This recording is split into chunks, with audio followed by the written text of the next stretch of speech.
Ang Cebu City Agriculture's Office mibutyag nga adunay kapin 4 million pesos nga budget ang gihangyo karon sa kauluhan sa Subo alang sa pagpangandam sa El Nino.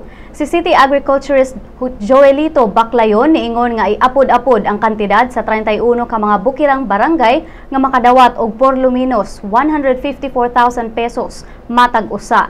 Ang kwarta gamiton sa pagsuporta sa mga irrigation systems o pagpalit og ekipo nga panabon sa epekto sa grabing kainit sama sa mga hose ug water tanks. Lakip sa mga gilang mga lugar nga maigo sa El Nino sa rehiyon sa Visayas, mao ang mga lugar sa Argao ug Uslob dinhi sa Subo, Ubay, Buena Vista, Hetafe, Pilar ug Talibon sa Bohol, Ayungon ug Bindoy sa Negros Oriental.